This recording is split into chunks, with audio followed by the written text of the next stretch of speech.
जी, मतलब मुझे तो लग ही नहीं रहा कि 1 साल हो चुका है बिग बॉस को, दूसरा बिग बॉस भी आ गया, बिग बॉस 14। मुझे लग रहा है कल की बात है, जब हम एंट्री कर रहे थे तो मेरे दिमाग में वही चलता रहता है, और जो हमने वहाँ पे जर्नी निकाली है 4.5 महीने, लगता ही नहीं कि वो 1 साल पुरानी बात है। ऐसा लगता है कि कल की बात है, तो अच्छा लगता है सोच के। लेकिन अभी बिग बॉस 14 शुरू हो चुका है, तो मैंने बिग बॉस 14 के सिर्फ स्टार्टिंग के 2 एपिसोड देखे, उसके बाद मुझे टाइम नहीं मिल पाया क्योंकि मैं अपना काम कर रहा था।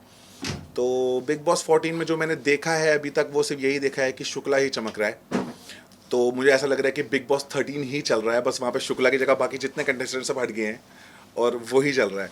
तो थोड़ा सा मोनोटोनस है मेरे लिए, मतलब कि कुछ नया नहीं दिखा मुझे, क्योंकि बाकी जो कंटेस्टेंट्स हैं वहाँ पे 2 दिन में जो मैंने देखा, बाकी मुझे आगे का नहीं पता, जो मैंने देखा कि सिद्धार्थ शुक्ला, हिना और गौहर, इन बच्चों को जो आए हैं, नए कंटेस्टेंट जो आए हैं, उनको डायरेक्ट कर रहे हैं बेसिकली। तो डायरेक्ट करना किसी को is not big boss. Big boss is individuality. आपको अपनी पर्सनैलिटी दिखानी होती है, आपको अपने बारे में दिखाना होता है कि आप कैसे हो।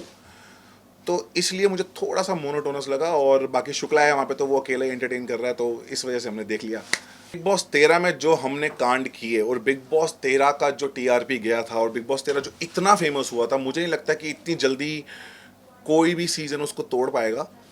पर मैं चाहूँगा कि बिग बॉस हमेशा हिट जाए, क्योंकि मेरा फेवरेट शो है। मुझे सब कुछ बिग बॉस नहीं दिया है। आज की डेट में मैं जो हूँ वो बिग बॉस की वजह से हूँ। लोग मुझे जो प्यार दे रहे हैं, और जो मैं अपना प्रोडक्शन हाउस भी खोल पाया, तो मेरी यही प्लानिंग भी मेरी ये थी कि मैं बिग बॉस के बाद अपना प्रोडक्शन हाउस खोलूँगा। लेकिन मैं यही कह रहा हूँ कि बिग बॉस एक ऐसा प्लेटफॉर्म है, अगर आप उसको दोगे तो वो आपको देगा। अगर आप कुछ नहीं करोगे तो यू वॉन्ट गेट एनीथिंग। आप बिग बॉस को नाश मार रहे हो। तो उससे ऐसा होता है कि आगे आने वाले कंटेस्टेंट्स, एक्टर्स जो होते हैं, वो भी सोचते हैं कि क्या यार, बेकार था लास्ट सीजन। इस सीजन हर कोई खुशी खुशी गया होगा कि मैं बिग बॉस जाना है, बिग बॉस जाना है, क्योंकि बिग बॉस 13 बहुत हिट गया था। अब बिग बॉस 14 अगर, मतलब भगवान ना करे ऐसा, क्योंकि मेरा बिग बॉस वालों से बहुत प्यार है, कलर्स वालों से बहुत प्यार है, मैं चाहता हूँ कि शो बहुत हिट जाए, पर जिस तरीके से कंटेस्टेंट अंदर खेल रहे हैं वो इंटरेस्टिंग नहीं लग रहा है मुझको। तो मैं, मेरी अगर अंदर तक बात पहुंचती है, या फिर मैं अंदर जाता हूँ, तो मैं बोल के कहूँगा कि शो को नाश मारने की जरूरत नहीं है। बेटर है कि आप अपना पॉइंट ऑफ व्यू रखो। अगर आपको कोई चीज़ सही नहीं लग रही है, शुक्ला की, हिना की, या किसी की भी, गौहर की, तो आप उस पर बात करो, उस पर मना कर दो। आप वो करो, क्योंकि वो आपका शो है अभी। तो मेरे हिसाब से हर कंटेस्टेंट को वहाँ पे अपने तरीके से खेलना चाहिए, दूसरों के तरीके से नहीं। Whom do you see? Tamboli is there, Jasmine is there. Whom do you see? They या are तंबोली है वहाँ पे। तंबोली मुझे लग रहा है कि सिर्फ कॉपी कर रही है वो हमारे एक्स कंटेस्टेंट्स की। तो ex जैसे. मैं नाम नहीं लेना चाहता कि किसकी कॉपी कर रही है, वो लोगों को पता ही है किसकी कॉपी कर रही है। और दूसरी वहाँ पे जैस्मिन है, तो जैस्मिन मुझे कहीं ना कहीं सेंसिबल लगी।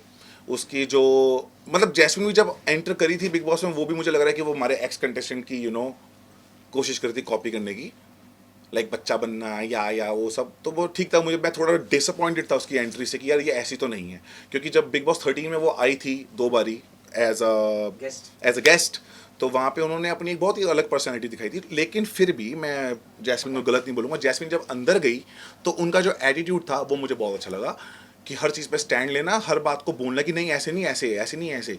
तो मुझे लगता है कि जैस्मिन बहुत अच्छा कर रही है इस वक्त फिलहाल। एजाज. एजाज को मैंने स्टार्टिंग के 2 दिन देखा। मैंने देखा कि this guy is very interesting है। वो थोड़ा सा ऐसा है कि वो सोशलाइज नहीं है, लड़कियों को छूता नहीं है, और फिर भी वो कोशिश कर रहा है थोड़ा सा। मतलब वो कहीं ना कहीं मुझे इंटरेस्टिंग लग रहा है, क्योंकि जो वो नहीं करता शायद वो कर रहा है, तो विच इज़ ग्रेट। तो उसको अपनी पर्सनैलिटी दिखानी चाहिए और अच्छा निकल के आना चाहिए। एक लव एंगल निकल रहा है एजाज हाँ और जी। पवित्रा के बीच में ओ, भी. अगर ये लव एंगल निकल रहा तो मैं एजाज भाई के लिए प्रे करूंगा कि यार इसकी ज़िंदगी सही रहे, वरना ये बंदे की तो ज़िंदगी झंड होने वाली है अगर इस लड़की के साथ रहा तो।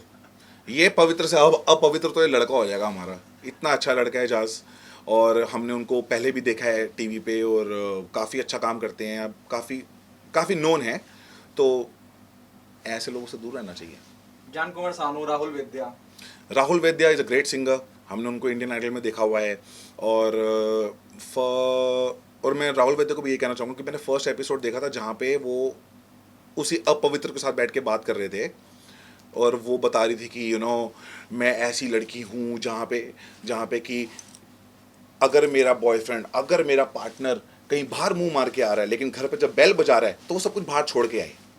और उसने बोला वाह यार लड़का कितना लकी होगा। उसने मुझको भी सेम लाइन बोली थी, मैंने भी यही बोला था कि वाह यार लड़का तो बड़ा लकी होगा। पर वो जो वो बात बोली थी ना कि मेरा पार्टनर ऐसे करे तो I have no issues, actually में वो बात अपनी करी थी कि बाहर जितना मर्जी कुछ करके आए लेकिन गेट पे आऊंगी तो सिर्फ तेरी ही होंगी. So that was a thing. वो अपने लिए बात करी थी, दूसरों के लिए नहीं. अभी मेरे कम से कम 3 से 4 गाने रिलीज होने वाले हैं और एक मेरे प्रोडक्शन का खुद एक गाना रिलीज होने वाला है जो कि बहुत वायरल है ऑलरेडी. सारे टिकटॉकर्स ने बनाई हुई है वीडियो. हाँ अच्छा, मैं फिर बता देता हूँ. हमारे सारे टिकटॉकर्स ने, सारे इंस्टाग्राम वालों ने, सारा सोशल मीडिया ने वो गाने पे वीडियोस ऑलरेडी बनाई हुई हैं. तो फिर से बनाओगे तुम, नए तरीके से बनाओगे, it's okay. And 2 web series हम करने वाले हैं, माहिरा और मैं. और फरवरी में, मोस्ट प्रोबेबली फरवरी या फिर मार्च में हमारी मूवी भी स्टार्ट होने वाली है एक. सो होपिंग कि सब कुछ अच्छा जाए और आप लोगों का प्यार ऐसे ही मिलता रहे. और सभी फैंस को मैं यही कहना चाहूँगा कि आप प्यार करो या नफरत करो, मैं आपको कभी अपने आप को भूलने नहीं दूंगा. आपके दिमाग में बसता रहूँगा टन टन टन टन टन. Thank you so much. Welcome. धन्यवाद.